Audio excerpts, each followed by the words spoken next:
eranya kakeknya adik-adik semua.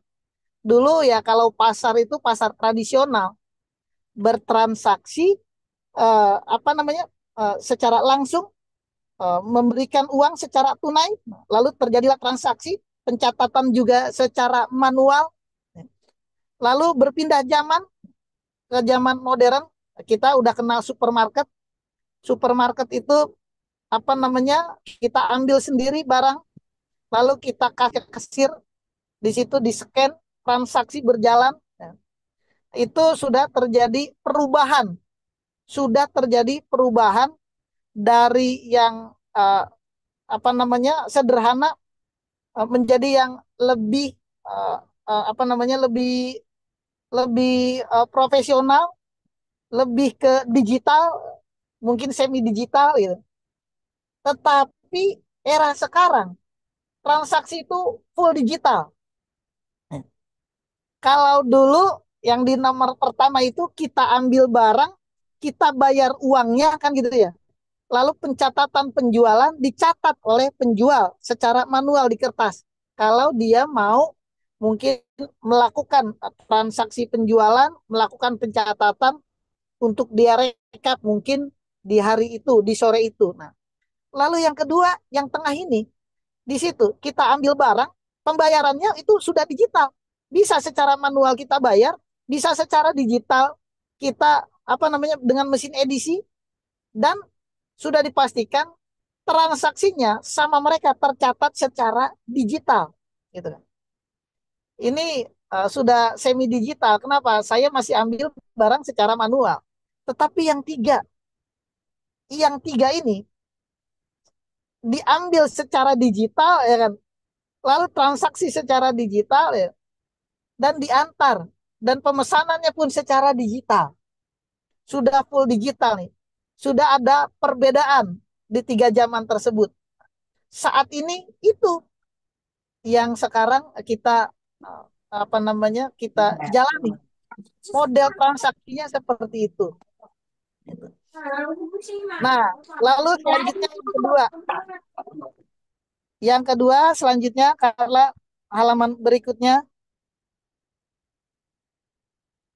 Oke, halaman berikutnya kita lihat. Kalau dulu belajar itu secara konvensional, mereka belajar. Terus mereka juga mungkin tidak berpikir bahwa ijazah itu penting, bisa jadi.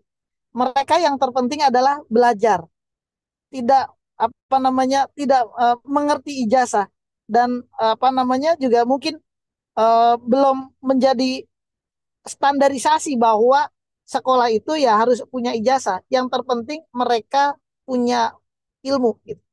Itu dulu eranya mungkin kakek kakek saya gitu kan. Eh, kakeknya kakek saya gitu. Tapi eh, di yang di tengah ini sudah ke semi digital gitu. Walaupun pembelajarannya itu mereka harus datang ke sekolah, tetapi pencatatan keuangannya sudah digital, ya kan? Biasanya sudah mereka input, agak sumber sudah digunakan di sini. Termasuk yang di pertama. Ya. Yang pertama itu tidak dibutuhkan orang-orang yang memiliki kemampuan digital. Tetapi yang di tengah sudah dibutuhkan orang-orang yang memiliki kemampuan digital. Gitu. Orang-orang memiliki kemampuan digital itu sudah diperlukan. Kalau yang di tengah ya untuk pencatatan, untuk scanning, dan lain sebagainya yang sudah memang apa namanya dilakukan dengan teknik-teknik digital atau komputer. Lalu sama di dunia pendidikan juga seperti itu. Nah, yang ketiga, ini gambar yang ketiga, tanpa harus hadir ke kampus. Tanpa harus hadir ke kampus, itu pembelajaran online itu bisa dilakukan. Itulah saat ini. Itulah saat ini. Itu apa namanya perubahan, perkembangan zaman, baik di pasar maupun di dunia pendidikan, dan uh, apa namanya dan dunia-dunia lainnya gitu, dunia kedokteran dan lain sebagainya gitu kan, rumah sakit, industri rumah sakit dan lain sebagainya. semua itu sudah bergeser dari yang konvensional menjadi ke yang digital gitu. Nah, eh, saya ingin bertanya sesuatu. Coba slide-nya selanjutnya, Carla. Nah, saya ingin bertanya sesuatu kepada adik-adik semua. Dari gambaran dua slide yang baru saja saya sampaikan, peluang apa yang Anda lihat? Peluang apa yang Anda lihat? Kemampuan apa yang Anda butuhkan?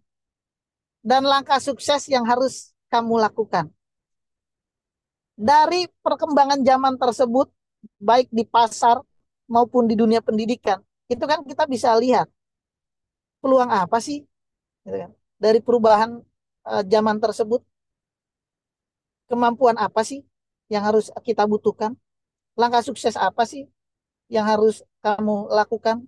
Gitu. Jangan sampai, jangan sampai kita merasa bahwa zaman itu semakin sulit. Sebenarnya bukan zaman yang semakin sulit, tetapi kita yang tidak bisa beradaptasi dengan perkembangan zaman. Gitu. Saat ini banyak orang katakan, sering saya dengar, zaman semakin sulit. Menurut saya bukan zamannya yang semakin sulit, tetapi orang tersebut yang tidak bisa beradaptasi dengan perkembangan zaman, sehingga dialah orang yang dinamakan ketinggalan zaman. Semuanya serba sulit, semuanya serba merasa sulit. Di zaman yang serba mudah, dia merasa semakin sulit. Kenapa? Karena tidak bisa mengikuti perkembangan zaman, ya kan? Ada, mohon maaf, pebisnis yang bangkrut. Kenapa? Karena tidak bisa mengikuti perkembangan zaman. Tetapi ada pebisnis yang penghasilannya berkali-kali lipat saat ini. Kenapa? Karena dia bisa memanfaatkan teknologi. Karena dia bisa beradaptasi dengan perkembangan zaman. Gitu. Jadi penting itu untuk kita bisa beradaptasi, untuk kita bisa melihat peluang apa ke depan yang akan bisa kita bermanfaat untuk perkembangan bisnis kita, untuk kita memenuhi kebutuhan apa di masa yang akan datang. Tentu kita sebagai anak muda harus bisa menentukan dari sekarang, harus bisa menentukan dari sekarang. Sehingga 5 tahun ke depan, 7 tahun ke depan, ketika kita memang sudah terjun langsung di dunia bisnis, terjun langsung di industri, terjun langsung di dunia kerja, kita sudah memiliki keahlian di bidang-bidang tersebut. Tetapi keahlian apa yang dibutuhkan itu saya tampilkan tadi dua slide sebagai stimulus, itu sebagai realitas perkembangan zaman yang tidak bisa kita pungkiri, tidak bisa kita katakan tidak bisa kita tolak bahwa ya itu yang terjadi dari waktu ke waktu. Perubahan zamannya apa? Kata kuncinya. Kalau boleh saya memberikan sebuah kata kunci, bahwa di situ kita lihat bahwa digital, keilmuan tentang teknologi informasi menjadi sebagai salah satu kunci untuk kita bisa mengikuti perkembangan zaman gitu. Kalau kita sebagai pebisnis, ya kita harus bisa mengikuti atau memanfaatkan teknologi informasi tersebut. Iya, jangan sampai kita menjadi orang yang tidak bisa mengikuti perkembangan zaman. Ya, saya memberikan 3 golongan orang di era teknologi seperti ini, di era teknologi saat ini.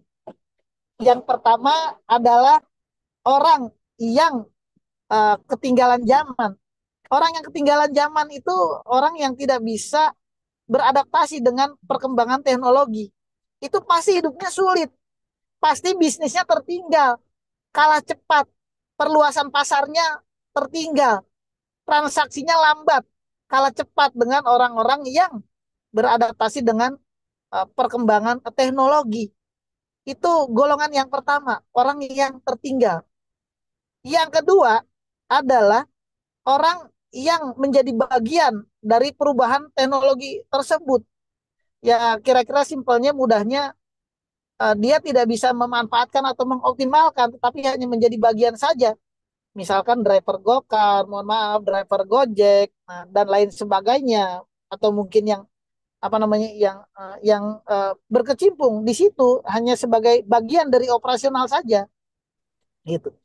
Tetapi kita sebagai anak muda itu harus bisa melihat peluang sehingga eh, perkembangan teknologi ini bisa kita manfaatkan sebagai salah satu alat untuk mengembangkan bisnis kita, untuk meningkatkan omset kita, gitu, untuk mempermudah kita nanti ke depan mungkin kalau ada pilihan teman-teman atau adik-adik semua yang memang tidak apa namanya tidak fokus ke dalam dunia bisnis tetapi memang mau berkarir, ya menjadi pilihan bahwa uh, teknologi informasi sesuatu hal yang apa namanya yang patut untuk dipilih sebagai salah satu alat untuk Anda semua, untuk adik-adik semua tetap bisa mengikuti perkembangan zaman dan dibutuhkan oleh industri, gitu. Jadi kata kuncinya dari dua tadi menurut saya adalah kemampuan dalam bidang teknologi informasi. Tentu kalau bicara teknologi informasi ini pemaknaannya masih luas, gitu ya. Ada di situ digital marketing, ada apa lagi? Ada apa namanya? uh, web development, gitu kan, dan lain sebagainya, bisnis kreatif dan lain sebagainya, gitu. Kita sudah punya satu gambaran bahwa perkembangan zaman itu diikuti dengan perkembangan teknologi informasi. Nah, sehingga kita menjadi apa namanya menjadi punya referensi apa yang harus kita lakukan, apa yang harus kita pilih, apa yang harus kita ambil untuk kemajuan diri kita di masa yang akan datang, gitu. Kenapa? Karena ya tadi itu skill kita itu menjadi penentu untuk perkembangan eh, negara kita juga, gitu kan. Kalau sumber dayanya bagus, maka nanti kalau bicara 2045 ya tentu akan sampai kepada Indonesia emas, gitu kan. Sumber dayanya bagus. Sumber daya bagus itu artinya sumber daya yang memiliki skill yang bisa memanfaatkan perkembangan zaman tentunya. Jangan bukan menjadi orang-orang yang tertinggal oleh perkembangan zaman seperti itu. Tapi ya saya yakin dan sangat yakin bahwa kita semua nanti akan menjadi bagian dari apa namanya dari perkembangan zaman tersebut sehingga kita semua masih bisa bersama-sama di puncaknya Indonesia emas di tahun 2045. Nah, lalu kalau kita sudah bisa melihat peluangnya itu, kemampuan apa yang kita butuhkan tentunya. Nah, kita sudah bisa melihat itu peluang teknologi informasi, kemampuan apa yang dibutuhkan dan langkah sukses yang harus dilakukan. Tentu itu kita harus punya, gitu. Nah, oke, selanjutnya Karla, kita harus tahu bahwa kita hidup di dunia, kita hidup di dua dunia. Kita hidup di dua dunia. Ingat, kita hidup di dua dunia. Dunia apa? Dunia apa? Dunia apa, Karla? Karla? Kita hidup di dua dunia. Dunia maya dan dunia Dan nyata. kata Gitu ya, Karla ya. Tapi harus kita sadari bahwa dunia maya sudah menjadi dunia nyata, gitu. Dunia nyata eranya orang tua kita, dunia maya eranya orang tua kita dengan dunia maya kita saat ini itu sudah jauh berbeda, gitu. Saat ini dunia maya itu udah sama seperti dalam dunia nyata. Transaksi kan sah kan? Ya, kita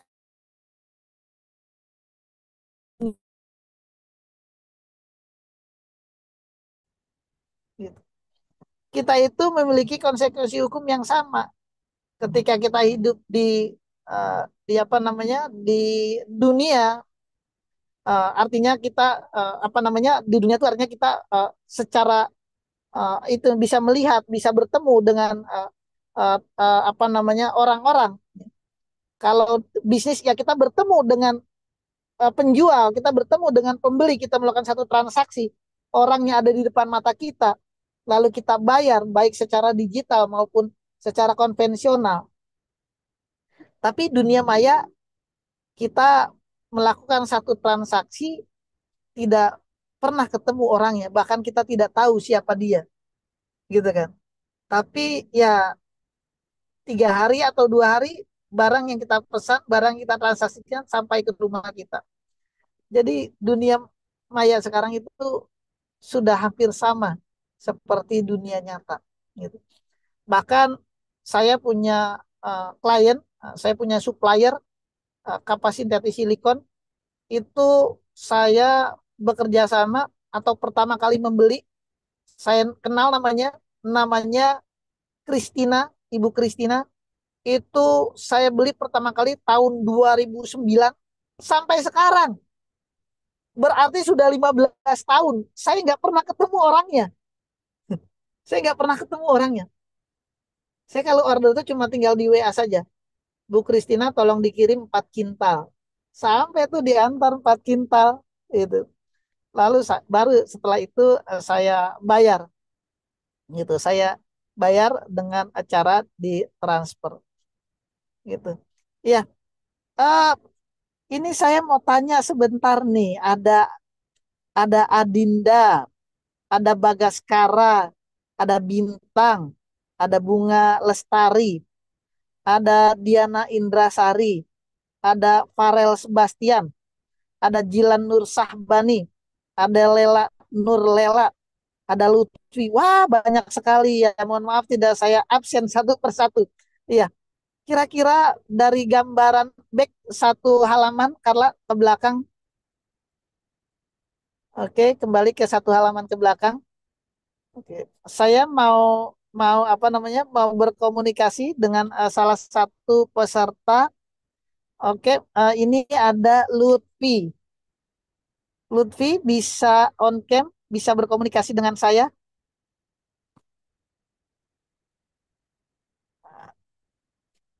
Lutfi bisa berkomunikasi, sepertinya tidak bisa berkomunikasi. Oke, kalau begitu saya lanjut. Nah, iya, artinya apa? Artinya kita harus bisa melihat peluang, ya. Harus bisa melihat peluang, harus tahu tipsnya, sehingga tentu kita akan menjadi orang yang sukses di kemudian hari. Oke, lanjut, Carla. Nah, iya, ini kita lihat ya, berdasarkan data ternyata pengguna eh, apa namanya internet itu terus meningkat, terus terus eh, penggunaan sosial media pun terus meningkat. Artinya apa? Artinya kira-kira kalau data seperti ini kira-kira eh, apa yang ada di gambaran adik-adik semua? Ya, internet, pengguna internet meningkat, terus apa? Terus pengguna sosial media meningkat. Nah, apa yang bisa kita lakukan, gitu kan? Sehingga kita bisa mengambil manfaat. Artinya mengambil manfaat itu kita bisa apa namanya melihat peluang dari situasi dan kondisi yang seperti ini, gitu. Nah, tentu bahwa ini selaras dengan apa yang tadi saya tampilkan 2 halaman tersebut terkait dengan perkembangan zaman. Kalau di situ ya kita lihat bahwa eh, setiap perkembangan zaman itu pasti dibarengi dengan perkembangan teknologi informasi. Nah, karena perkembangan zaman berubah selaras dengan perkembangan teknologi informasi, ya tentu masyarakat itu harus beradaptasi. Nah, adaptasi masyarakat ya tentu dengan penggunaan internet, sehingga di sini terlihat bahwa penggunaan internet semakin meningkat, gitu. Lalu juga kita lihat penggunaan sosial media terus meningkat. Nah, ya kita dari sudut pandang bisnis ini juga harus bisa melihat bahwa adanya peluang pasar di situ. Tapi ingat, ya kan? Tapi ingat bahwa apa? Bahwa memasarkan satu produk saja, menawarkan satu produk saja itu belum tentu cukup, belum tentu cukup sehingga membuat produk kita menjadi salah satu produk yang dipilih, itu belum tentu cukup. Iya, banyak para pelaku usaha yang produk-produknya itu karena dia tidak memiliki kemampuan dalam teknologi, maka dia capture lalu dia upload, dia tawarkan. Apakah menjadi pilihan? Belum tentu.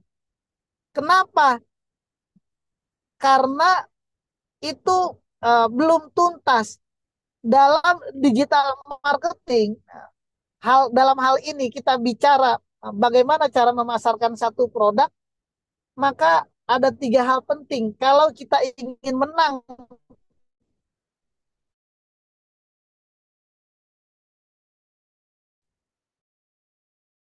di dalam persaingan teknologi, kita ingin itu minimal itu tiga hal yang harus di apa namanya, dioptimalkan dari produk kita.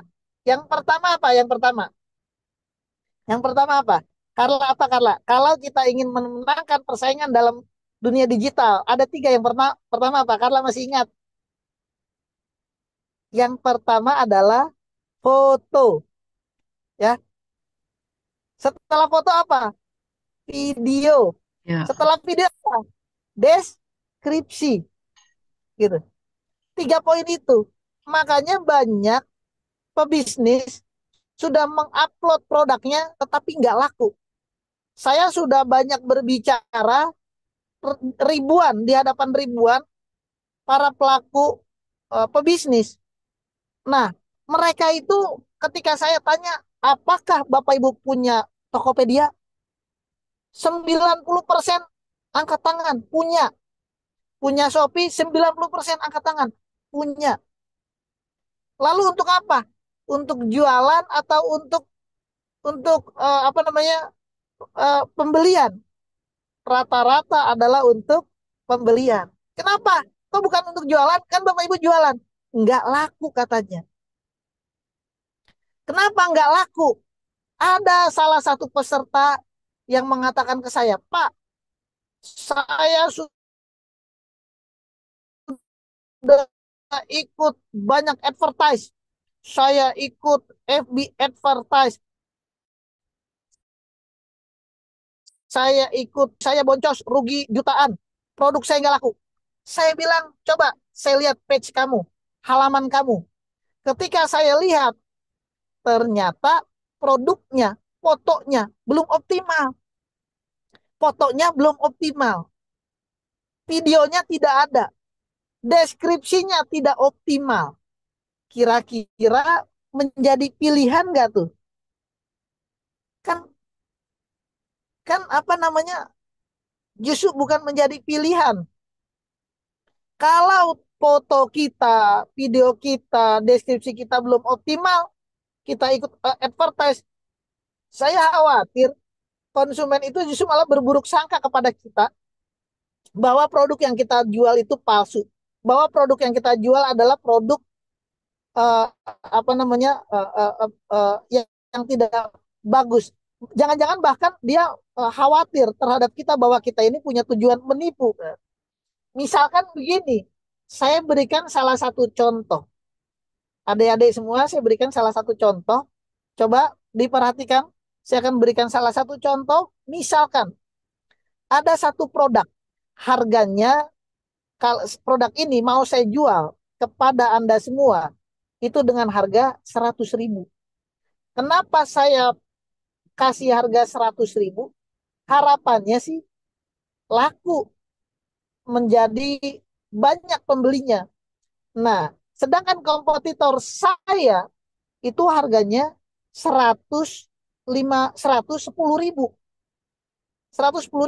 Dia jual 110.000 tapi dengan video yang bagus, dengan foto yang bagus, dengan deskripsi yang bagus.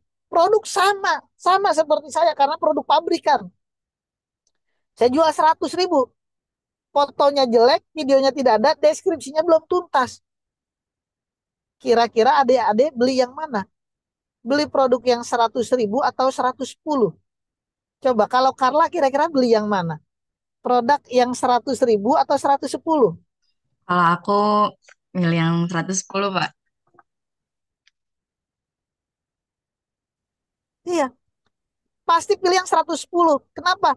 Fotonya meyakinkan, videonya meyakinkan, deskripsinya mengarahkan kita untuk membeli. Gitu kan. Tapi yang 100.000 timbul curiga kita, jangan-jangan nih orang mau Hmm, nipu kita nih. iya. Nah, sehingga kemampuan digital marketing itu menjadi penting. Salah satu hal yang sangat penting untuk kita bisa bersaing sebagai seorang entrepreneur. Iya, bahkan kalau di mungkin di kelas digital marketing itu ada mempelajari UI UX. Warna saja, ya, penempatan warna, penempatan huruf, font itu kan ada strateginya sehingga menarik. Sehingga kalau kita lihat ada web atau page itu yang terlihat mewah, ada web yang terlihat sederhana gitu. Itu kan teknologi dari UI UX. Sehingga tentu yang yang punya apa namanya? Punya kemampuan eh, yang bagus tentu akan terlihat istimewa, terlihat mahal dari page-nya gitu. Sehingga tentu akan membuat orang lebih yakin, untuk memilih produk di web kita, di marketplace kita, di sosial media kita. Walaupun uh, kita juga harus tahu ada satu perbedaan bagaimana cara kita memasarkan di sosial media, bagaimana cara kita memasarkan di apa namanya di marketplace ya itu berbeda-beda gitu. Jangan disamakan gitu. Nah, ini pada faktanya banyak pelaku usaha yang hanya sekedar memposting tetapi dia tidak tahu persis segmentasinya. Siapa yang akan siapa pangsa pasarnya. Dia tidak tahu persis. Sehingga tentu uh, apa namanya ketika kita sudah tahu bahwa kebutuhan teknologi informasi itu penting, kita juga harus tahu teknologi itu masih luas. Maka apa yang kita butuhkan? Ya, salah satunya adalah digital marketing. Gitu.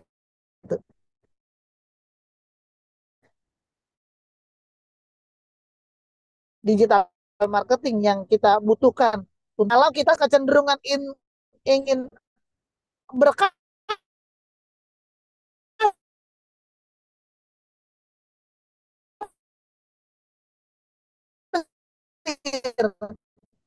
maka dipastikan ya kan kebutuhan itu sangat dibutuhkan. Coba bayangkan berapa ribu orang-orang yang saya temui, mereka semua statusnya sebagai pelaku usaha, sebagai pebisnis, tetapi besar persentase terbesar dari mereka tidak memahami akan hal ini.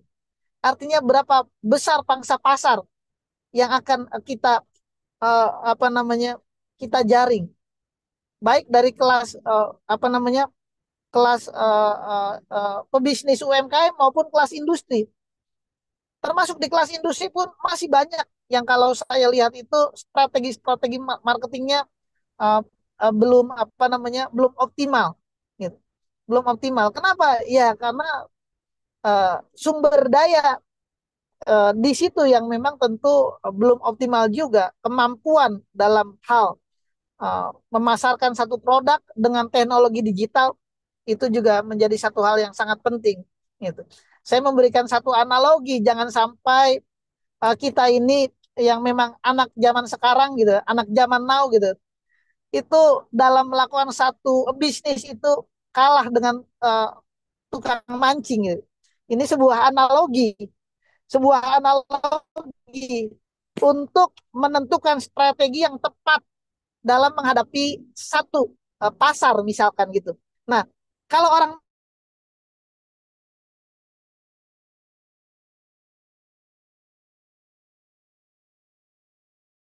mancing di mana?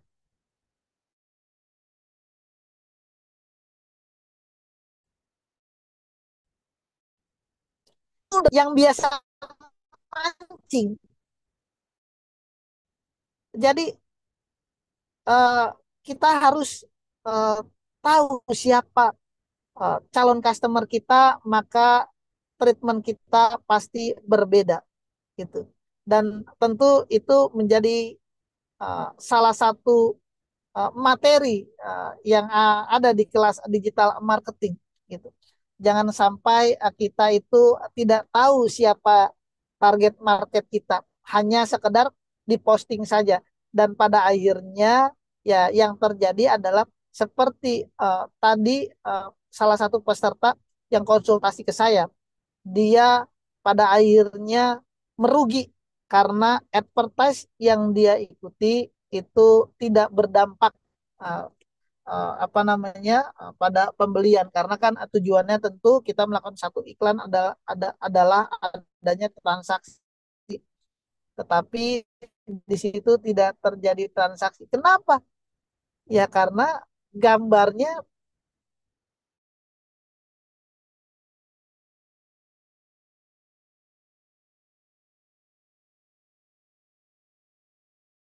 belum optimal. Tambah lagi mungkin mungkin produk yang dia tawarkan bukan di tempat yang tepat segmentasinya. Kenapa? Karena setiap marketplace aja itu punya karakteristik yang berbeda-beda. Shopee dengan Tokopedia itu berbeda karakternya. Dengan Lazada berbeda karakternya. Gitu. Berbeda dengan karakternya. Sehingga tentu bisa saja kita mentreatment apa namanya calon customer di marketplace yang berbeda-beda itu dengan treatment yang berbeda. Bisa saja gitu. Nah, itu tentu harus dilakukan satu penggalian gitu, satu penggalian. Nah, ini menjadi satu penting juga ketika kita nanya satu penggalian, ya kalau mau mau mau lebih spesifik ya kita mempelajari analisis. Kita bukan cuma mempelajari bagaimana memarketingkan saja, tetapi kita harus mempelajari bagaimana cara menganalisis dari setiap post-post yang kita lakukan, dari setiap penawaran-penawaran yang kita lakukan, itu semua harus ada evaluasi dan dibaca sebagai data sehingga bisa kita terjemahkan, yang terjemahan tersebut bisa kita implementasikan sebagai satu perbaikan untuk apa namanya aktivitas marketing di masa yang akan datang, artinya setelah itu gitu. Nah, itu apa namanya menjadi sangat penting sekali. Bahkan kalau kita bicara marketing itu apa namanya bagaimana cara kita bisa memuaskan panca indera calon customer kita ya. Karena itu menjadi satu hal yang sangat penting. Coba Anda bayangkan seorang marketing itu memasarkan kue cake sebesar mouse ini dengan harga 150.000. Pastinya kue cake sebesar ini 150.000 itu. Yang pertama itu pasti sudah memuaskan panca indera mata kita. Pertama kali datang sudah kita lihat bentuknya cantik sekali ini kue. Ya, sangat enak sekali dari aroma terbayang kelezatannya. Sudah mampu memuaskan panca indera penciuman kita. Gitu.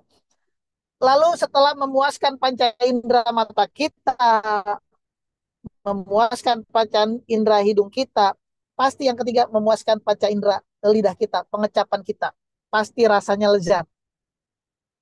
Ya, pasti rasanya lezat. Ini adik-adik ya, yang suka ke kafe mungkin kue sebesar ini kalau 150.000 membutuhkan waktu 1 sampai 2 jam untuk menghabiskan. Iya.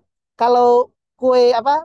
Kue kue combro ya segini 2 kali gigit habis ya. Karena harganya 2.000. Tapi kalau 150.000 ini bukan bukan 2 gigit tetapi 2 jam diambil. Iya. Jadi itulah strategi-strategi marketing sehingga orang tersebut membeli walaupun dengan harga yang mahal tetapi mereka merasa puas dan nyaman gitu. Nah, itu dibutuhkan anak apa namanya analisis-analisis yang kuat sehingga kita bisa memutuskan strategi apa yang akan kita lakukan untuk memenangkan persaingan. karena marketing itu bukan menjual untuk gitu. Jadi marketing itu adalah tugasnya memenangkan persepsi konsumen dan tentu itu bukan sesuatu hal yang mudah kalau kita tidak memiliki yang apa namanya uh, yang terlatih ya, yang terlatih ya. Oke, nah selanjutnya Carla, slide berikutnya.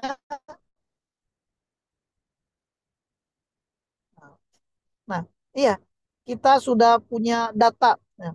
Kita sudah punya produk, lalu kita ingin menentukan produk kita berdasarkan segmen, ya, berdasarkan segmen, segmen kita apa. Nah, adik-adikku semua bahwa tidak semua produk itu untuk semua orang, ya.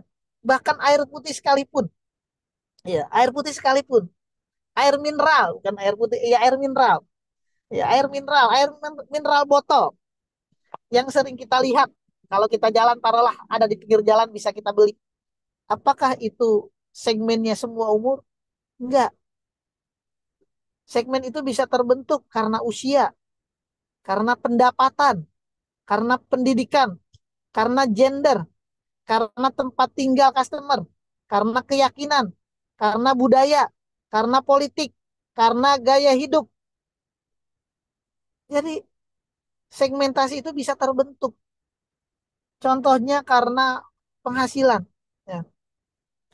Mungkin buat kita eh, apa namanya produk-produk air mineral yang biasa kita lihat di pinggir jalan itu eh, eh, apa namanya lazim kita beli dan umum kita beli seperti itu gitu. Tapi untuk orang yang berpenghasilan mungkin jauh di atas kita, yang punya penghasilan besar, dia mungkin nggak mau minuman air mineral yang sering kita lihat di pinggir jalan. Dia punya punya punya apa namanya punya keyakinan tersendiri bahwa dia harus minum brand tertentu gitu, yang tentu sesuai dengan penghasilannya gitu. Jadi bisa apa namanya tersegmen karena apa? Karena pendapatan. Bisa tersegmen karena usia tentu dengan contoh produk yang lain gitu. Bisa karena gender karena eh, contoh produk yang lain. Tempat tinggal, keyakinan. Misalkan saya jual sejadah, segmentasinya apa? Gitu. Saya bicara pengalaman ketika pertama kali saya memproduksi sejadah itu, maka saya yakini bahwa segmentasinya adalah eh, apa namanya eh, eh, orang beragama Islam gitu. Maka itu berdasarkan keyakinan gitu. Nah, tetapi ternyata ketika 20 marketing saya masuk ke berbagai ibu-ibu pengajian, ternyata yang terjadi hanya satu transaksi. 19 pengajian itu tidak membeli. Satu pengajian membeli dan itu dia beli patungan dan untuk dia berikan kepada gurunya sebagai pengajar gitu. Nah, ternyata belum tepat. Ya, keyakinan betul, tetapi harus dipertebal. Dengan apa? Dengan usia, dengan pendapatan gitu. Misalkan dan gaya hidup juga. Kenapa? Karena ternyata setelah saya analisis customer saya usia dari 25 sampai 35, 36 sampai 45, 46 sampai 55, ternyata transaksi terbanyak dilakukan oleh orang yang berusia 36 sampai 45. Kenapa itu transaksi terbanyak? Karena pada saat usia itu orang membeli untuk dia pakai, orang membeli untuk dia kasih ke orang lain, dan dia membeli untuk dijual kembali. Itu dari segi usia. Maka keyakinan usia yang selanjutnya adalah pendapatan. Ketika saya jual di JCC ternyata itu menjadi bahan rebutan. Kenapa? Harga sejadahnya 200. ribu. Mereka buat beli sejadah 200 sampai 250 itu mudah-mudah saja gitu. Walaupun mungkin mohon maaf misalkan di 20 tempat tadi marketing saya tawarkan kenapa ditolak? Ya eh, mereka tidak punya rencana untuk membeli sebuah sejadah dengan nominal 200 ribu gitu kan.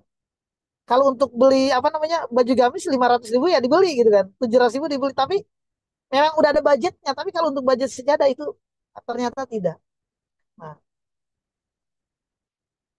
karena itu dari segi pendapatan. Nah, sehingga sekarang kalau saya mau jual di mana saya sudah tahu karena saya paham berdasarkan usia, berdasarkan pendapatan. Gitu. Itu pada faktanya sangat berpengaruh. Nah, sehingga kita harus benar-benar memiliki analisis yang baik.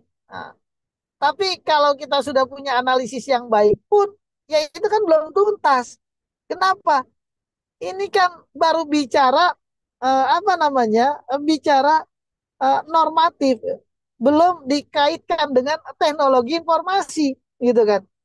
Kalau tidak memiliki atau tidak memiliki kemampuan atau tidak bisa menggunakan orang-orang yang memiliki teknologi informasi yang baik dalam hal ini kemampuan digital marketing yang baik, maka ya tidak sampai, sulit untuk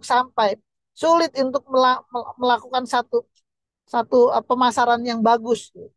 Walaupun bisa saja mungkin apa namanya saya lakukan dari bazar ke bazar secara seperti itu secara konvensional, saya dari satu tempat ke tempat lain. Tentu tetapi itu akan menjadi buang-buang bukan buang-buang waktu ya. Artinya ada cara lain sebenarnya yang bisa kita lakukan dan lebih efektif, lebih efektif gitu. Dengan apa? Ya, dengan menggunakan alat. Apa itu alatnya? Iya, teknologi informasi gitu. Teknologi informasi harus punya kemampuan teknologi informasi sehingga kita bisa memanfaatkan, sehingga perkembangan zaman itu menjadi apa? Menjadi alat untuk kita membangun bisnis kita gitu. Jangan sampai pada akhirnya perkembangan zaman membuat bisnis kita terpuruk. Banyak sekali sampai saat ini para pebisnis yang belum bisa move on dari eh, apa namanya sejarah Corona COVID kemarin tahun 2020 sampai tanggal 2022. Banyak, banyak saya temuin itu. Dan ternyata yang saya temuin yang dia belum bisa move on karena dia belum bisa beradaptasi dengan perkembangan zaman. Jadi adaptasi ini menjadi salah satu kunci untuk kita bisa terus apa namanya survive, adaptasi. Adaptasi yang bagaimana Pak? Yang tadi kita sudah sampaikan di halaman ketiga dan keempat bahwa zaman berkembang, perkembangan zaman itu dibarengi dengan pertumbuhan teknologi informasi.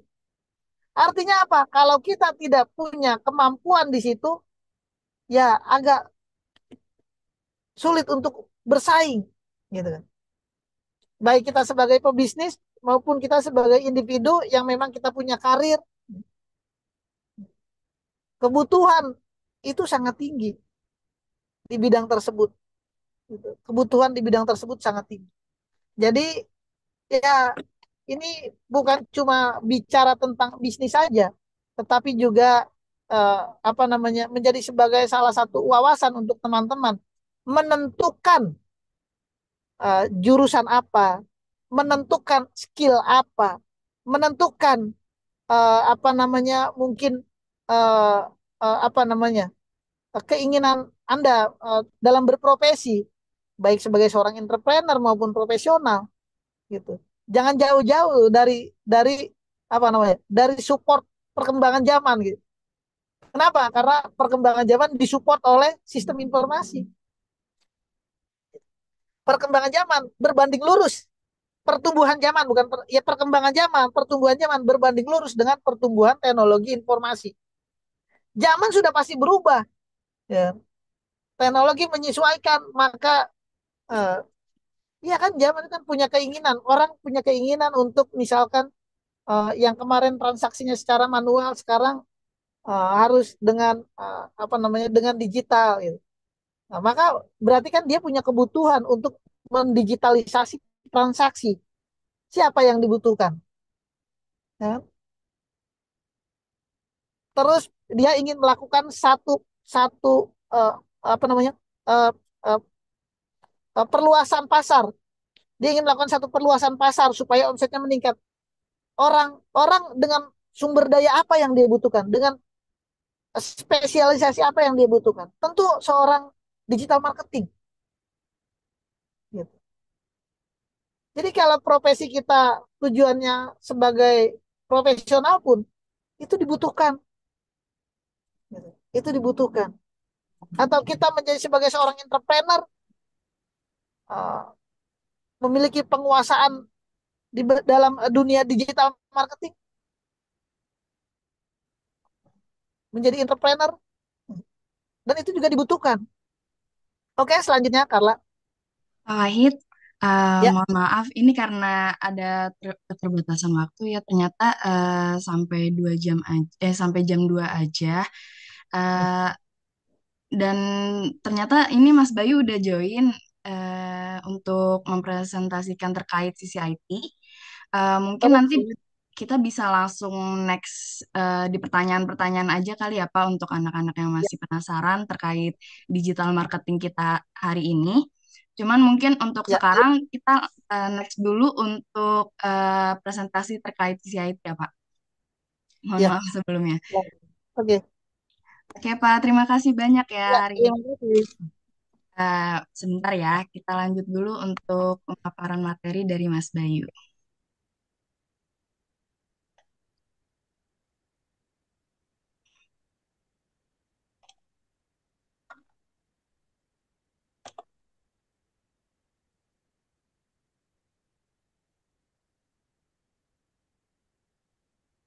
Ini saya langsung aja, Kak, ke siapa nih namanya?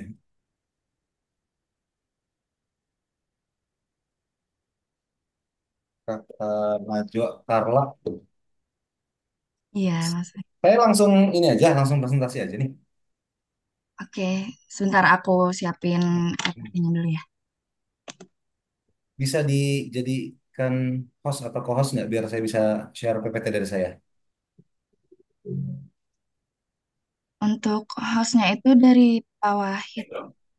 Sebentar. Oh,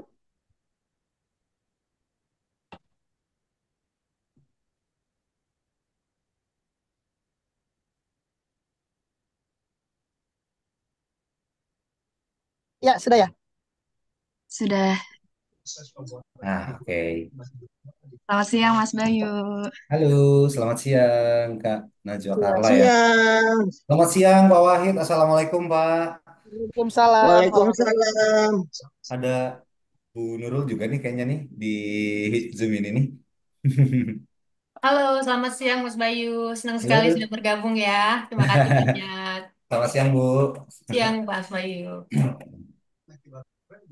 Bisa langsung aja mungkin Mas Bayu untuk pemaparan materinya ya. Oke, baik teman-teman semua yang tergabung di dalam Zoom ini. Assalamualaikum warahmatullahi wabarakatuh. Selamat siang semuanya.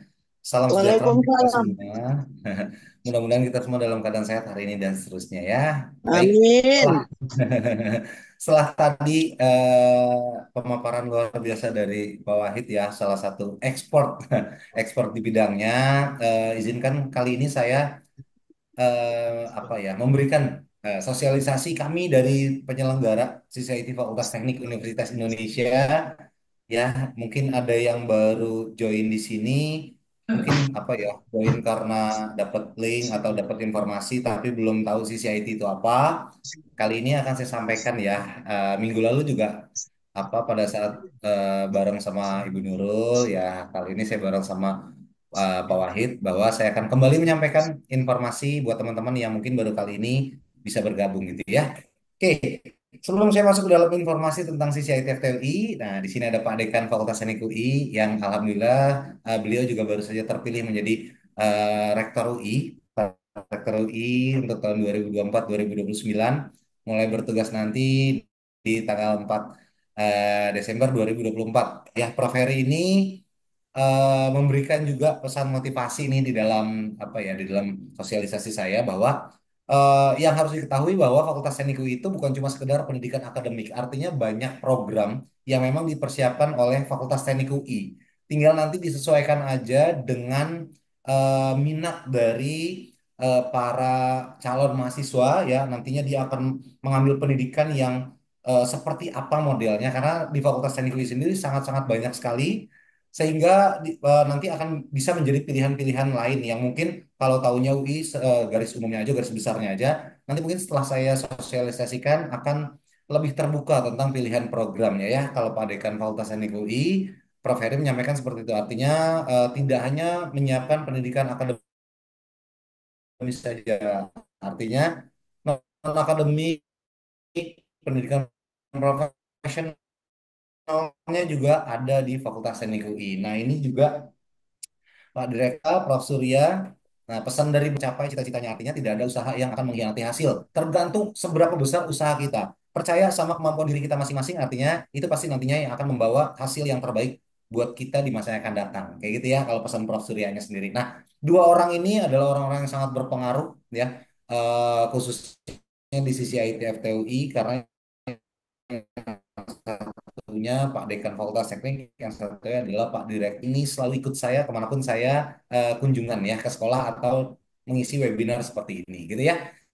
Jadi kalau bicara tentang Universitas Indonesia, ini apa ya, informasi pasti sangat-sangat luas sekali ya. Jadi di keterbatasan waktu ini mungkin saya akan sampaikan secara singkat aja programnya seperti apa. CCIT itu ada di program yang di sebelah mananya gitu ya. Jadi kalau bicaranya tentang UI itu nanti nggak akan cukup waktu 1 jam, 2 jam itu nggak akan cukup kalau bicara tentang UI. Jadi nanti saya akan persingkat aja informasinya ya. Jadi salah satu kampus terluas, salah satu kampus terbaik saat ini 320 hektar, itu ada 17 fakultas di dalam Universitas Indonesia. Nah, salah satunya ada Fakultas Teknik. Karena saya bertugas di Fakultas Teknik UI, atau saat ini saya bertugas di CCIT Fakultas Teknik UI, saya akan sampaikan Fakultas Teknik ya sebagai gambaran umum, dan nanti CCIT FTUI-nya sebagai informasi khusus buat teman-teman semua yang ada di sini ya. Oke, bicara tentang Fakultas Teknik UI sendiri, nah ini dibagi lagi nih menjadi 3 yang saat ini sedang berjalan. Mungkin teman-teman semua itu tahunya UI ya secara garis besarnya aja gitu ya, Universitas Indonesia. Oke, oh, ada Fakultas Teknik UI, oke tahu. Tapi mungkin di dalamnya itu belum terlalu detail gitu informasinya. Di Fakultas Teknik itu ada apa aja sih? Nah, di sini ada 3 program yang saat ini sedang berjalan di Fakultas Teknik UI ya. Program yang paling atas untuk program gelar S1, S2, dan S3 ini yang mungkin paling banyak teman-teman khususnya kelas 12 atau teman-teman sekolah SMA, SMK atau sederajat ini mungkin tahunya ada di titik ini nih, di titik program gelar S1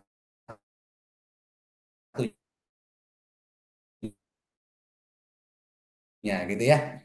SNBP, SNBT, Mandiri dan sebagainya. Nah, mungkin untuk informasi saja, artinya bahwa penerimaan jalur nasional di tahun ini tidak berubah dari tahun lalu. Artinya teman-teman yang sudah mendaftar di di SNBP, kalau nanti sudah keterima, itu tidak bisa lagi mendaftar di jalur selanjutnya, gitu ya. Artinya betul-betul harus dipastikan nih dari sekarang, kalian mau ikut atau ambil di program atau jalur SNBP, jurusan apa yang akan kalian ambil.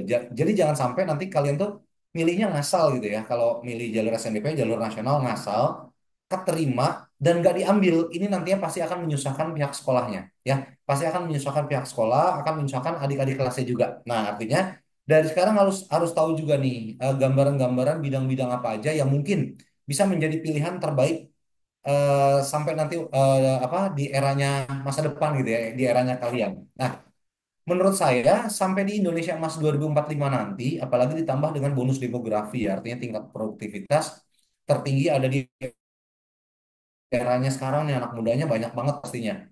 Nah, di sana pastinya akan menyisakan ada peluang, ada tantangan, ada ancaman dan sebagainya. Kenapa? Karena dunia kerja di masa yang akan datang itu pesaing kerjanya bukan cuma antar teman nanti. Pesaing kerjanya bukan cuma antar lulusan, pesaing kerjanya bukan cuma antar manusia bahkan. Nah, kita akan dipaksa ya dalam tanda kutip dipaksa bersaing juga dengan mesin-mesin pintar atau robot-robot canggih yang sekarang tuh udah mulai ramai nih, artificial intelligence dan sebagainya, ya. Yang tadinya teknologi itu dibentuk untuk memudahkan pekerjaan, memudahkan kehidupan, tapi kenyataan yang terjadi belakangan ini malah lebih banyak menggantikan peran pekerja. Nah, makanya bisa menjadi peluang, bisa menjadi tantangan atau ancaman bahkan ya, tinggal tergantung bagaimana kita menyikapinya. Artinya dari peluang-peluang yang mungkin akan terjadi di era masa depan nanti ya, saya yakin nanti akan menyisakan sedikit bidang-bidang pekerjaan yang akan tetap bisa bertahan. Kalau tadi mungkin Pak Wahid juga sempat menyinggung pandemi dan sebagainya, iya, nggak tertutup kemungkinan ya. Ya saya juga nggak mau secara pribadi saya juga nggak mau ada lagi pandemi ya. Tapi nggak tertutup kemungkinan setelah kemarin kita sama-sama ngerasain pandemi seperti apa, mungkin saja di era yang akan datang akan ada lagi nih yang mungkin juga lebih dahsyat dari pandemi kemarin gitu ya. Ya artinya harus benar-benar bisa menyesuaikan nantinya. Lewat pandemi kemarin kita bisa banyak belajar bahwa ternyata nggak banyak bidang pekerjaan yang bisa bertahan diuji sama pandemi ya. Nah, artinya sampai dengan masa yang akan datang nanti, saya yakin yang akan bisa bertahan itu cuma sedikit. Di antaranya mungkin satu, teknologi. Kenapa? Karena tidak akan ada pekerjaan yang tidak menggunakan teknologi. Ya, pasti saya yakin semua bidang pekerjaan itu akan terhubung sama yang namanya teknologi. Atau yang kedua bidang kesehatan. Kesehatan itu bagus juga kalau mau dipilih karena kalau kita lihat pola hidup anak-anak muda zaman sekarang kan lebih banyak apa ya suka sama makanan junk food, makanan siap saji dan sebagainya ya. Ya artinya banyak penyakit-penyakit yang kemungkinan muncul baru-baru ini yang dulu tuh nggak pernah ada gitu. Pastinya dibutuhin banyak tenaga medis tuh nantinya ya. Atau alasan khususnya juga kalau bidang kesehatan tuh bagus karena biasanya pendidikan tinggi bidang kesehatan tuh yang bentuk kalau nggak rumah sakit dinas kesehatan. Ya artinya memang sudah dipersiapkan ya. Dunia dunia pendidikannya sampai dunia kerjanya sudah dipersiapkan oleh mereka. Itu pasti aman kalau mau dipilih juga. Dan satu lagi yang juga cocok nih sama anak-anak Gen Z ya, milenial atau Gen Z saat ini kan punya ciri yang sangat-sangat unik ya. Biasanya dia tuh punya watak yang cenderung keras ya. Apa ya, keras kepala. Kalau udah punya kemauan tuh agak susah buat dibantah. Terus anak Gen Z itu juga biasanya kalau cepat menyimpulkan sesuatu, belum selesai dengar orang bicara atau baca artikel belum selesai tapi udah disimpulin. Oh, ternyata begini, gitu ya. Terus biasanya anak Gen Z juga kan generasi yang agak susah buat dimintain tolong ya. Kalau disuruh malas biasanya, kalau nggak disuruh malah rajin biasanya anak-anaknya gitu ya. Nah, biasanya juga kalau masuk ke dunia kerja atau dunia pendidikan tinggi, anak Gen Z itu banyak dikenal sebagai generasi yang daya juangnya rendah. Makanya yang paling cocok menurut saya untuk anak-anak milenial atau Gen Z dan seterusnya itu harus punya usaha sendiri. Entrepreneur itu pasti akan apa ya? Akan sangat didukung oleh pemerintah, gitu ya. Jadi kalau saya selalu kasih quotes gini, kalau nggak mau dikerjain sama orang, ya berarti harus bisa mempekerjakan orang lain. Ya artinya harus punya usaha sendiri. Ini cocok nih buat anak Gen Z kalau udah punya usaha ya. Artinya dia bisa menentukan kapan waktu bekerjanya, kapan dia mau liburnya gitu ya. Artinya nggak banyak disuruh-suruh sama orang lain gitu ya. Nah, artinya tiga pilihan ini bisa mengarah nih nanti jurusan mana yang mungkin saya ambil di era yang akan datang. Nah, misalkan udah ketemu nih jurusannya, terus baru ditentuin kampusnya. Menurut saya kayak gitu, karena saya yakin kampus di Indonesia itu semuanya punya keunggulan, ya. Semua kampus di Indonesia kan banyak banget ya, itu pasti punya keunggulan masing-masing. Nah, mungkin salah satunya ada pilihannya mau masuk ke Universitas Indonesia ya, atau mungkin juga mau join di program SCCIT FTUI. Oke, ini kita punya juga keunggulannya nanti. Nah, saya akan memberikan apa ya penjelasan perbedaan programnya nih. Ya, jadi jangan sampai teman-teman semua mau masuk ke CCIT tapi nanti apa ya ikutannya tes SNBP pilihnya malah FISIP gitu ya, nggak akan ketemu kita kalau dicari di FISIP ya. Jadi saya akan berikan informasi di sini perbedaan programnya dan CCIT itu ada di sebelah mana gitu ya. Oke, untuk yang paling atas di program gelar S1, S2, dan S3, ini biasanya kita kenal sebagai program umum utama. Oke, yang tengah program profesi insinyur ini adalah program lanjutan. Oke, yang paling bawah program profesional in IT dan kreatif multimedia ini adalah program khusus unggulan. Jadi jelas ya perbedaannya. Yang paling atas umum CCIT itu adalah program khusus. Program yang paling atas adalah program utama, program CCIT adalah program unggulan, gitu ya. Terus buat teman-teman semua yang lebih suka belajarnya lebih ke arah teoritis, itu bisa ambil program yang paling atas, ada di program gelar S1-nya. Tapi kalau teman-teman semua di sini lebih suka belajarnya ke arah praktek, itu ada di sisi ITF-TUI.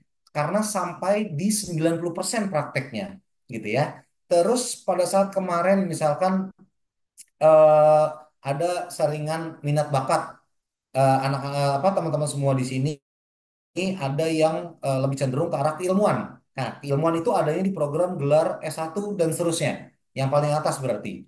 Kalau CCIT ini buat teman-teman semua yang cenderung akan memperdalam atau mempersiapkan sisi keahlian. Jadi jelas ya, umum yang paling atas khusus CCIT-nya, utama program yang paling atas yang CCIT-nya program unggulan, yang paling atas ini program untuk dominan ke arah teori, yang CCIT-nya ke arah praktek. Kalau yang paling atas program gelar S1 S2 S3-nya itu program keilmuan. Kalau yang CCIT FTI lebih ke arah keahlian. Gitu ya. Jadi jelas ya mudah-mudahan. Oke. Lalu lanjut, ini juga saya senang banget kalau ada di slide ini karena ini saya ambil kutipan kalimatnya dari salah satu orang paling viral di tahun 2024 ya di Indonesia. King of Critical. Saya suka banget nyebutnya King of Critical, yaitu Bung Rocky Gerung. Jadi beliau bilang gini, saya cuma ambil kutipannya ya, bukan berarti saya bawa-bawa orangnya ke sini ya. Saya ambil kutipannya gini, ini viral banget kalau di YouTube, di TikTok, IG dan sebagainya. Menurut beliau, kata-kata beliau gini, ijazah adalah tanda pernah sekolah, bukan tanda pernah berpikir katanya. Saya setuju. Kenapa? Karena di dalam ijazah itu tidak ada indikasi kompetensi, gitu ya. Jadi ijazah hanya bukti lulusnya, tapi kompetensinya itu didapatkan dari sertifikat. Kenapa? Karena sertifikat adalah validasi dari keahlian. Kayak gitu. Jadi artinya harus bisa dibedain nih. Fungsinya ijazah, sertifikat apa. Kebetulan juga CCIT-FTUI ini bisa mendapatkan keduanya. Jadi buat teman-teman semua, karena programnya itu banyak pilihannya. Ada yang program profesional 2 tahun, ada yang 4 tahun untuk kesarjanaan, kerjasama kesarjanaan. Jadi tinggal disesuaikan aja. Nah, kalau ambil yang program 2 tahun CCIT-FTUI, itu nanti akan mendapatkan sertifikat nasional dan internasional yang juga sudah diuji kesetaraannya oleh BNSP Indonesia, sudah kompetensinya itu setara sama KKNI level 5. Artinya cukup tinggi kompetensinya dan bisa bersaing ya, sangat-sangat bisa bersaing karena KKNI level 5 itu levelnya di atas D3 Indonesia. Oke. D3 Indonesia itu ada di KKNI level 4, S1 itu ada di KKNI level 6. Nah, si TUI lulusan 2 tahun itu ada di KKNI level 5 kompetensinya. Artinya di pertengahannya. Makanya sudah cukup siap untuk bisa masuk atau bersaing ke dunia kerja. Kayak gitu ya. Nah, kalau ambil yang program 4 tahunnya, yang kerjasama kesarjanaannya juga mendapatkan ijazah S1 pastinya. Nah, ini yang menjadi spesial dari program CCIT-FTUI gitu ya. Nah, ini tentang programnya ada dua ya. Program utamanya ada teknologi informasi, ada juga yang kreatif multimedia. Tinggal tergantung lebih suka dominan kemana.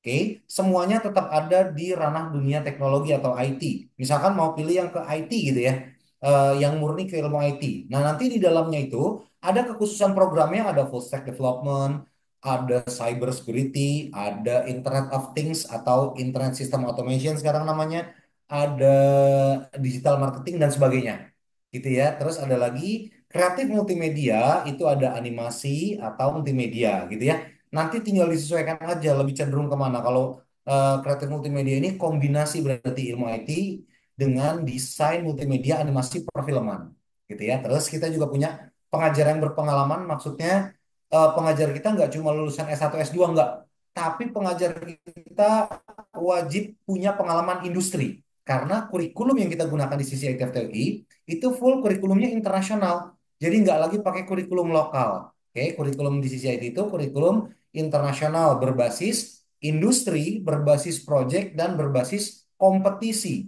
Ini yang penting. Kenapa? Karena yang tadi saya sebutkan di awal juga, daya juang anak Gen Z kan rendah ya dinilainya. Untuk menjaga kestabilan apa ya minat belajarnya, dibuatlah kurikulum berbasis kompetisi. Kita sering ngadain lomba-lomba atau proyek-proyek yang nantinya bisa tetap menjaga kestabilan semangat belajarnya, gitu ya. Terus pengajarnya juga selain punya pengalaman industri, harus juga punya sertifikasi internasional atau sertifikasi yang sudah distandarisasi oleh BNSP Indonesia, gitu ya.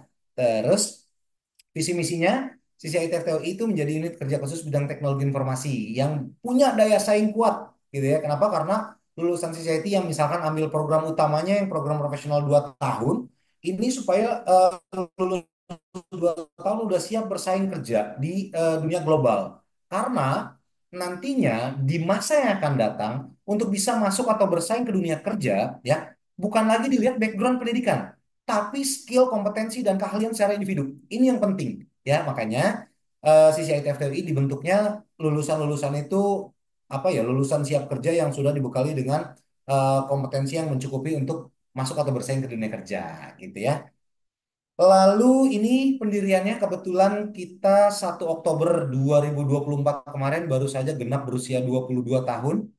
Ya mungkin hari ini ada yang baru dengar padahal usianya sudah 22 ya, CCI TVRI dibentuk secara resmi oleh Pak Dekan dan Pak Rektor UI sebagai program profesional, sebagai program siap kerja berkelas internasional ya. Jadi programnya memang resmi bentukan dari Universitas Indonesia. Lalu ini juga yang tadi sudah saya sebutkan keunggulannya, keragaman akademik artinya banyak pilihannya yang tadi juga sudah saya sampaikan. Mau kalau yang pengen kuliah tapi udah nggak mau belajarnya itu lama-lama karena ngerasanya dari TK, SD, SMP, SMA udah belajar mulu gitu ya. Pengennya kuliah yang singkat aja ya. Kita ada program profesional yang durasi kuliahnya itu 2 tahun. Oke. Atau kalau memang dari awal itu sudah mindsetnya ya pengen sarjana gitu ya kurang lebihnya. Ya silakan ambil program yang sejak awal bisa kesarjanaan, program kerjasama kesarjanaan salah satunya dengan Asia University Malaysia atau nanti juga dibuka dengan Politeknik Negeri Jakarta. Itu ada pilihan yang sejak awal sudah didesain untuk program kesarjanaan seperti itu. Lalu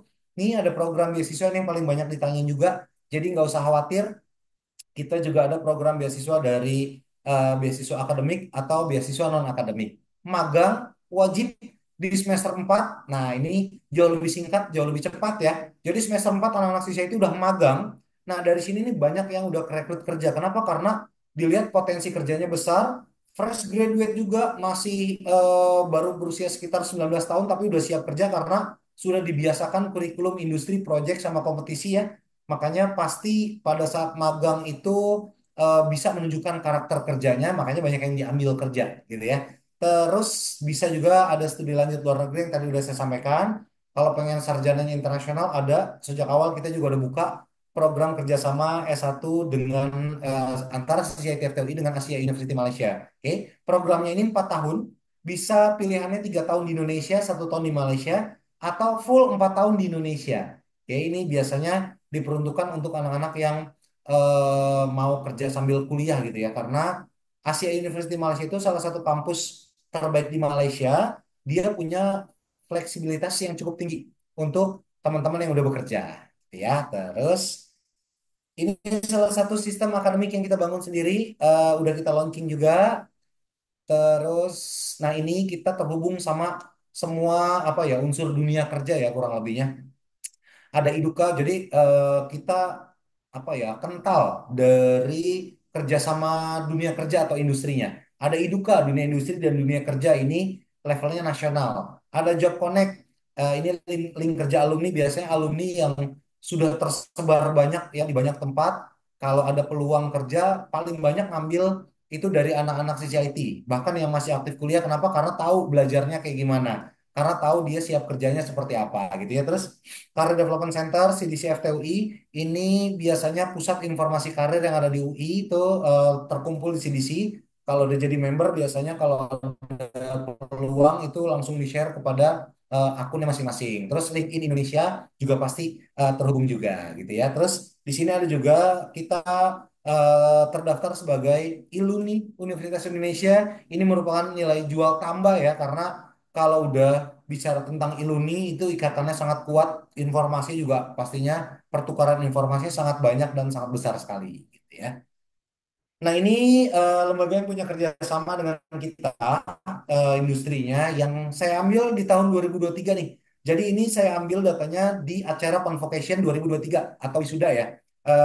berarti anak-anak yang masuk di tahun 2021 nih, banyak yang magang atau bekerja di tempat-tempat ini. Ya, saya nggak ambil dari tahun 2002, ya nggak saya ambil dari pembentukan pertama Sejati, nggak, karena nanti pasti terlalu banyak. Ini saya ambil yang paling dekat aja kemarin.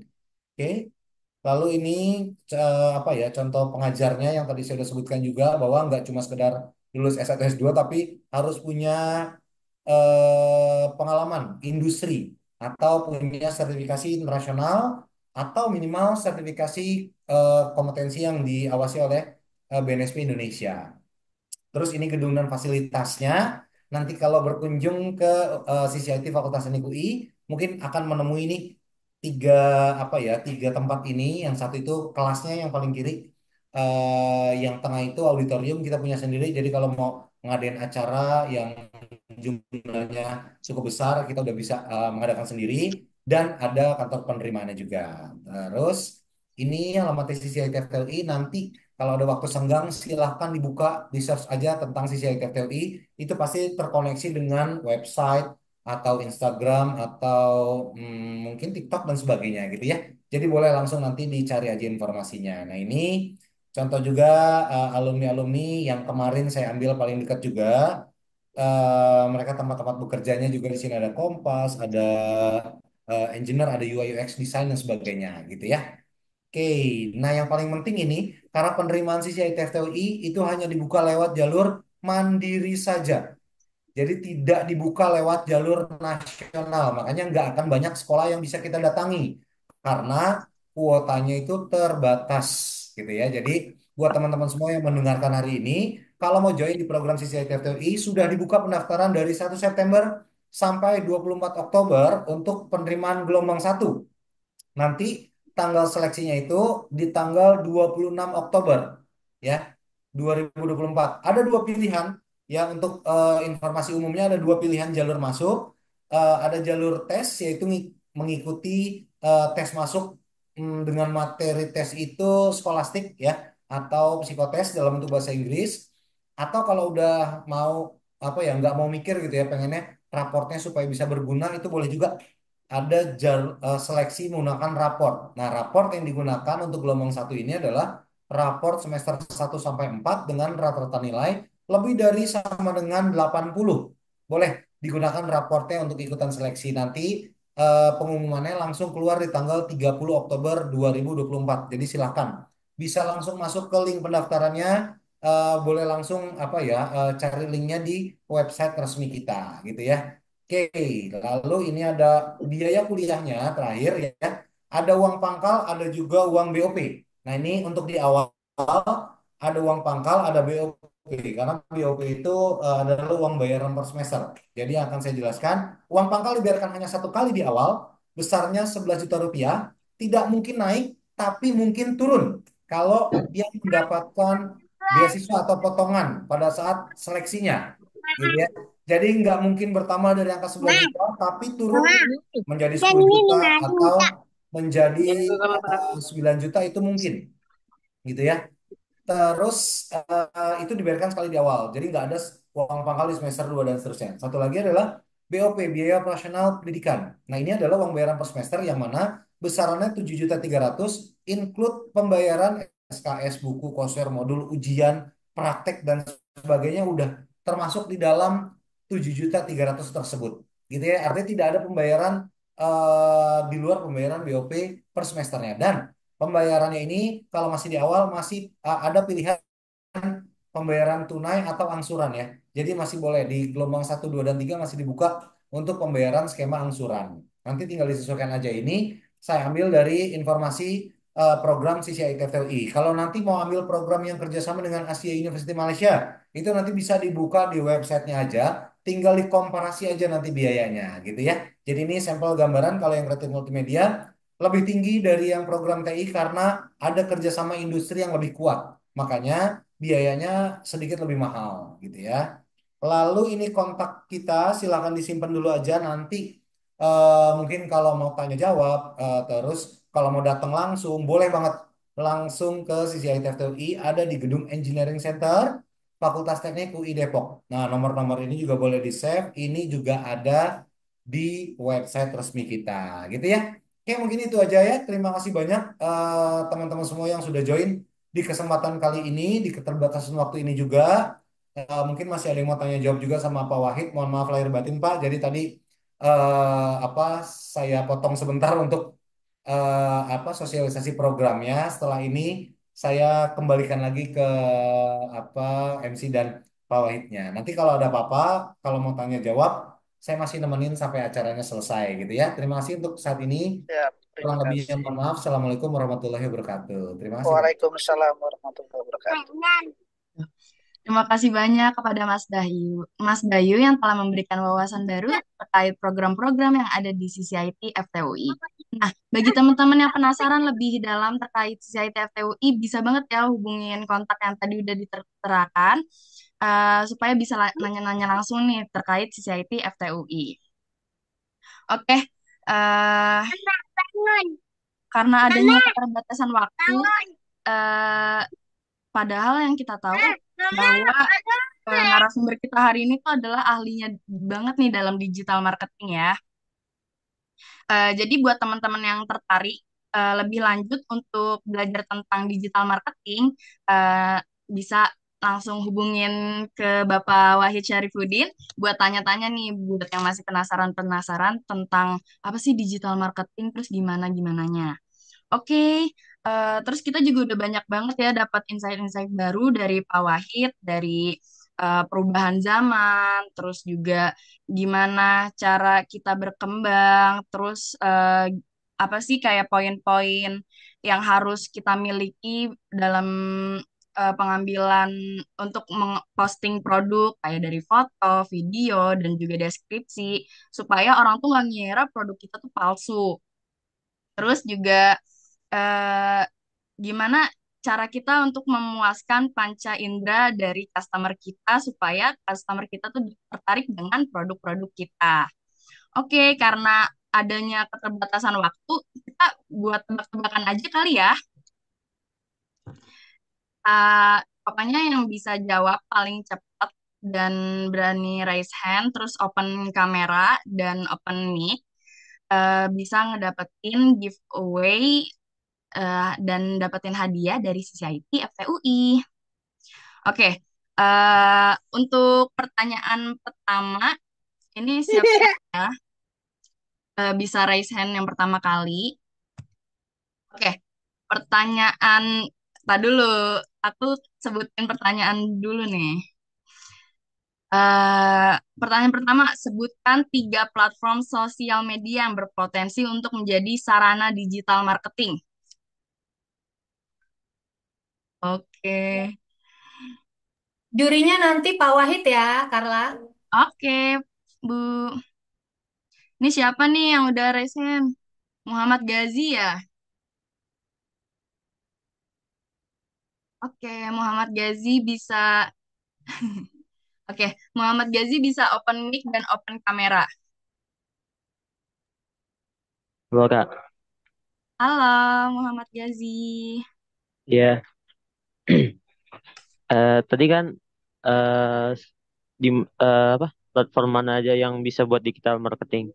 Ya, Itu bisa di sosmed, contohnya di Facebook, di Instagram, atau juga di toko-toko marketing lainnya kayak Shopee atau Tokopedia. oke. Terus kamu bisa jelasin nggak kenapa sosial media itu bisa menjadi potensi yang baik untuk digital marketing? Karena kita ini hidupnya tuh kayak di dua dunia gitu, dunia digital sama dunia dunia nyata. Tapi dunia nyata itu juga sering dikaitkan dengan dunia digital karena udah banyak banget orang yang pakai internet sebagai untuk bahan mencari segala sesuatu. Keren banget. Berarti Gazi udah mulai paham nih ya terkait digital marketing. Nah, udah gak main. Oke. Gimana nih Pak Wahid? Ya, mantap. Jawabannya luar biasa. Bukan cuma menyampaikan apa yang ditanya, tetapi juga bisa menjelaskan bahwa pada faktanya kita sekarang ini hidup di dua dunia, dunia nyata dan dunia maya, dan keduanya sudah menjadi sesuatu hal yang lumrah seperti itu. Ya, Gazi layak untuk mendapatkan giveaway dari sisi IT. Oke, keren banget ya Muhammad Gazi. Nanti bisa hubungin sama di bawah ini nomor aku. Nanti kamu bisa kirimin alamat kamu supaya nanti aku bisa kirim giveaway-nya. Iya Kak. Oke, selanjutnya eh selanjutnya aku pengen denger aja nih sharing-sharing pengalaman jualan online di yang pernah dilakukan.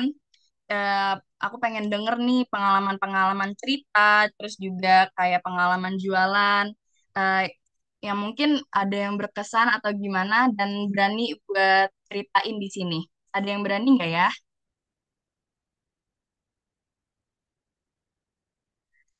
Kalau ada yang berani bisa raise hand.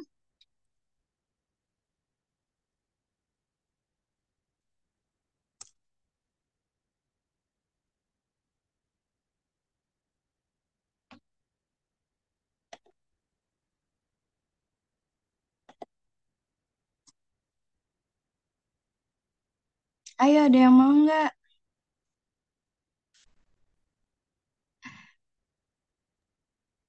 Mungkin pertanyaannya bisa diganti kalau nggak ada yang ada yang belum punya pengalaman gitu ya. Misalnya Carla bisa disampaikan pertanyaannya, mungkin ada yang punya pengalaman buruk belanja online gitu. Siapa nih? Oh iya, Boleh nih nih sharing-sharing. bisa nih di-sharing juga siapa nih yang punya pengalaman buruk terkait pembelanjaan di online. Kayak mungkin ada yang ketipu atau ada yang barang yang nggak sesuai atau gimana. Boleh nih di-sharing-sharing nih di sini. Ada yang berani nggak ya? Oke, Ya, Kak Nabila nanti Putri. solusinya bisa ditanya Pak Wahid, Carla. Oh, oke deh. Ya, ya, Oke. eh, ya gimana Karla? Bisa untuk Nabila Putri ya yang udah raise hand ya. Oke. Untuk open kamera dan juga open mic. Halo Kak Nabila. Oh, di sini Kak aku mau kayak ngasih tahu pengalaman aku. Aku tuh pernah beli kayak sepatu gitu, bukan sih kayak sendal. Aku Iya. pesennya ukurannya tuh kayak 40, tapi datangnya kayak 37 gitu. Jadi Nggak sesuai ya. pakai punya, jadi aku kasih ke saudara aku gitu. Jadi kayak agak kalau beli online jadi kayak takut gitu, takut salah-salah gitu. Trauma ya jadinya ya. Di Iya, trauma. apalagi tokonya nggak bertanggung jawab, jadinya ya gitu deh nggak bisa dikembaliin. Nah, mungkin Pak Wahid nih bisa kasih solusinya buat para pelaku online, biar pelanggan-pelanggan seperti Nabila ini nggak trauma, Pak Wahid. Ya, baik. Eh, oke, bagi ya pedagang-pedagang itu tidak melakukan tidak sorry sorry kaget saya. Ya, jadi pertanyaan bagaimana tadi? Iya, gimana nih biar nggak trauma karena kan si Nabila ini dia beli barang tapi nggak sesuai kayak barangnya minta size di ukuran 40 tapi dia yang datang 37. Dari situ Nabila ngerasa trauma, Pak. Karena pembelian online tuh ya itu bisa bisa nggak sesuai dengan yang dia harapkan. Gimana nih cara maksudnya kayak supaya biar nggak salah lagi, Pak. Ya, Dari sisi pelaku online-nya mungkin ya Pak Wahid ya, ya, mengatasi oke. hal-hal Ya, seperti ini. ya, ya, ya, ya. Oke, ya tentunya harus adanya kesadaran dari apa namanya dari pedagang online.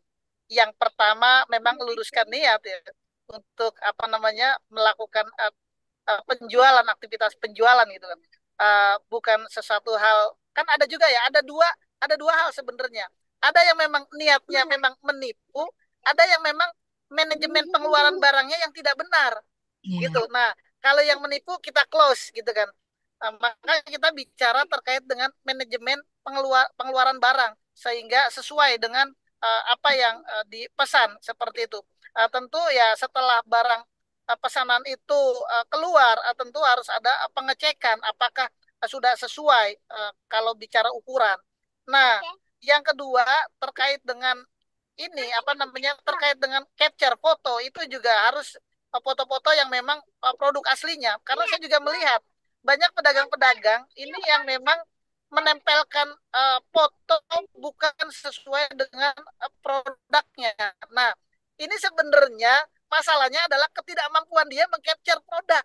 Seringkali pada akhirnya dia menggampangkan mengambil foto yang sudah ada lalu dia tempel. Nah, maka dari itu sebenarnya kalau dia memiliki kemampuan mengcapture, tentu saya yakin dia juga punya keinginan mengupload produk dia yang dia punya gitu kan. Tetapi karena dia tidak memiliki kemampuan, seringkali dia memangkas lalu mengcapture, mengambil, mendownload foto yang sejenis dan dia taruh di apa namanya di page halaman dia. Nah, tentu itu artinya apa? Artinya itu menjadi sebagai salah satu indikator bahwa kebutuhan tenaga sumber daya digital marketing itu masih sangat dibutuhkan gitu. Hmm. Oke, itu yang apa yang bisa saya sampaikan. Terima kasih. Oke. Gimana Nabila? Udah cukup jawabannya atau masih kayak kamu mau nanya lagi gitu? Eh, Kalau boleh nanya lagi gak? Boleh. Sebentar. Nih, bagaimana jika tren e-commerce itu terus berkembang dan bagaimana inovasi terbaru yang perlu diantisipasinya? Aku ingin nanya Iya, itu. iya, terima kasih. Ini jawaban pertanyaan yang luar biasa. Memang kalau kita lihat bahwa perkembangan teknologi itu sangat mutakhir. Kalau saya lihat saat ini kita bicara perkembangan teknologi, ini mohon maaf ya, Google saja itu bisa bisa hilang mungkin 5 tahun ke depan kalau dia tetap tetap dengan apa namanya dengan model saat ini. Kenapa? Karena sekarang kalau kita lihat kita saja ini sudah beralih uh, mencari atau menggunakan mesin pencari dari Google ke mana? Ke Chat GPT, gitu kan ya? Sekarang uh, contohnya saya saja itu sudah jarang menggunakan Google, tapi ke Chat GPT. Artinya apa? Artinya memang perkembangan teknologi itu sangat cepat dan pesat. Sehingga tentu ya kita harus terus apa namanya mengikuti perkembangan zaman dan kita harus bisa beradaptasi. Terus bisa beradaptasi apa yang berubah itu yang bisa kita ikuti sehingga kita bukan lagi menjadi bagian orang yang ketinggalan zaman seperti itu. Jadi ya terus beradaptasi aja Nabila sehingga kita bukan menjadi bagian orang yang tertinggal zaman tetapi menjadi bagian orang yang mampu memanfaatkan teknologi untuk perkembangan diri kita, untuk perkembangan sumber daya kita, untuk perkembangan bisnis kita. Apapun itu yang terbaik untuk kita. Artinya kita manfaatkan perkembangan teknologi untuk hal-hal yang lebih baik untuk diri kita dari masa yang telah lampau ke masa yang akan datang seperti itu. Oke. Oke, ya. Sudah cukup ya Nabila ya. Oke. Baik, Kak. Oke, makasih buat teman-teman yang udah berani sharing dan juga jawab pertanyaan di sesi Zoom kita hari ini. Semoga sudah terjawab juga ya tadi Nabila untuk pertanyaannya. Dan ini sekarang aku akan ngumumin nih pemenang giveaway karena emang tadi cuman ada dua. Selamat untuk Muhammad Gazi dan juga Nabila Putri sebagai pemenang di giveaway webinar hari ini. Silakan menghubungi kontak saya di kolom chat yang tadi udah aku kirim untuk memberikan alamat lengkapnya. Oke, teman-teman, tanpa terasa kita udah di penghujung acara ya. Kita udah ngebahas banyak banget soal digital marketing. Gimana udah tahu kan peluang-peluang keren dalam dunia digital marketing? Dan tentunya kalian bisa banget memulai dengan join program digital marketing yang ada di CCIT FTUI. Jangan lupa untuk follow akun sosial media CCIT FTUI agar kamu bisa mendapatkan info menarik lainnya. Oke, selanjutnya kita bisa masuk ke sesi dokumentasi. Untuk semuanya dipersilahkan open kamera. Bisa ya open kamera semuanya.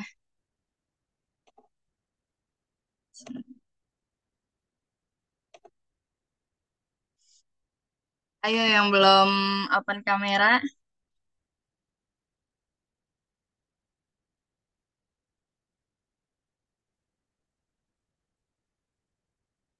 Operator nanti bisa di screenshot ya untuk sesi dokumentasi ini.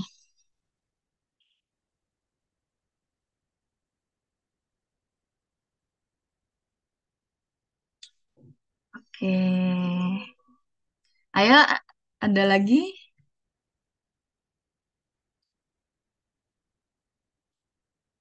Mungkin bisa ini aja kali ya.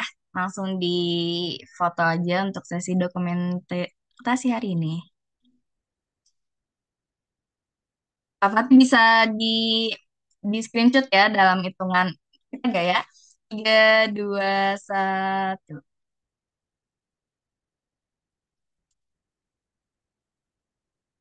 Oke. Bisa ganti gaya ya kali.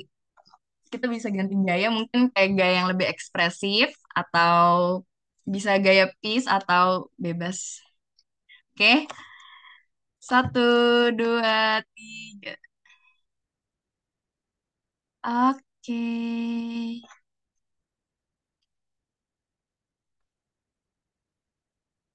Oke, akhir kata saya ingin mengucapkan terima kasih banyak kepada pembicara, terutama kepada Pak Wahid Syarifuddin serta Mas Bayu yang telah memberikan informasi terkait CCIT serta digital marketing hari ini. Saya Najwa Karla selaku Master of Ceremony pada hari ini. Mohon maaf apabila terdapat kesalahan kata selama acara berlangsung. Terima kasih dan sampai jumpa di webinar selanjutnya. Untuk seluruh peserta dipersilakan untuk meninggalkan Zoom meeting. Terima Terima kasih. kasih Pak Wahid, Terima terima kasih kasih. Mas semuanya. Alfa, Terima terima kasih Pak kasih. Mas Nurul, terima Bayu. kasih. Terima Ya, kasih Kak Mbak Najwa terima Karla, kasih terima Nurul. Pak kasih. Wahid. Terima Pak kasih Yusuf. Najwa. Terima kasih untuk semua yang telah hadir. Assalamualaikum warahmatullahi wabarakatuh. Waalaikumsalam. Waalaikumsalam warahmatullahi wabarakatuh. Nabila nanti bisa chat aku ya sama Muhammad Ghazi. Makasih. Iya.